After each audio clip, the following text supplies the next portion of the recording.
ҳенрик улман масъули консертҳои ораш рӯзи 14 ноябр ба радиои озодӣ гуфт ширкати нигора медиа групп ки орашро ба Тошканд даъват карда буд бар тибқи ваъдаҳояш рафтор накард ва онҳо маҷбур шуданд консертро лағв намоянд.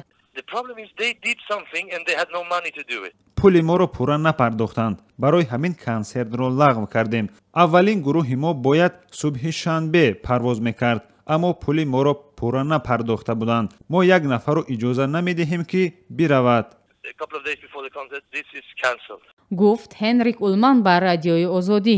нигора соӣ намояндаи нигора медиа групп дар мусоҳибае аз тариқи фейсбук мегӯяд тамоми муқаррароти шартномаро барои ташкили консерти ораш иҷро кардааст.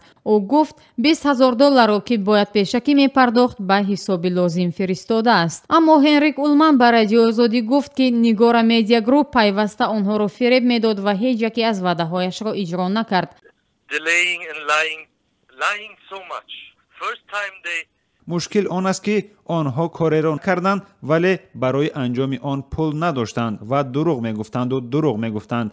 барои ҳамин рӯзи ҷумъа 27 октябр ва чанд рӯз пеш аз консерт ман тасмим гирифтам барномаро лағв кунам.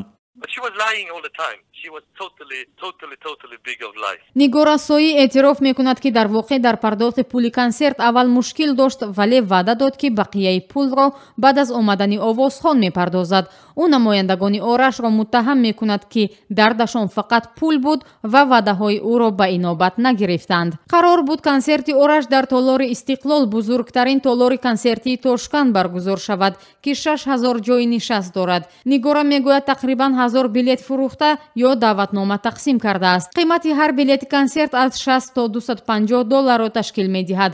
пули билети мухлисонро бармегардонанд. ҳенрик улман мегӯяд аз он ки ораш ба назди мухлисонаш нарафт бисёр таассуф мехӯрад, вале агар аз баргузоркунандаи дигар дар Узбакистон ки ҳозир ба даъвати ораш бошад онҳо омодаанд бо ӯ суҳбат кунанд. вай афзуд онҳо як дафъа ба ширкати нигора медиа групп гузашт карданд ки бо сабаби мавсими пахтачинӣ консертро аз 13 октябр ба рӯзи 31 октябр ба таъхир андохтанд.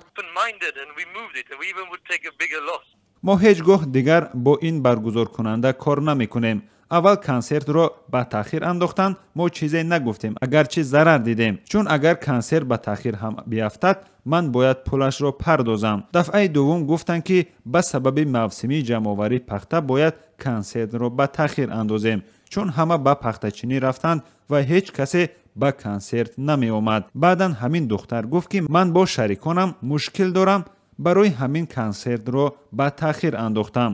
ӯ ҳамеша дурӯғ мегуфт.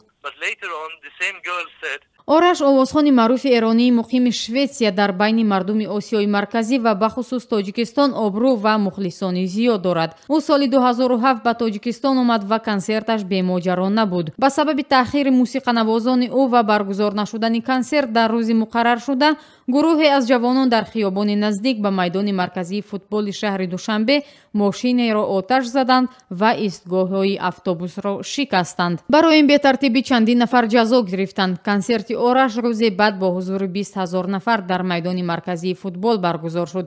консерти дуввумаш дар шаҳри Кулоб сурат гирифта буд.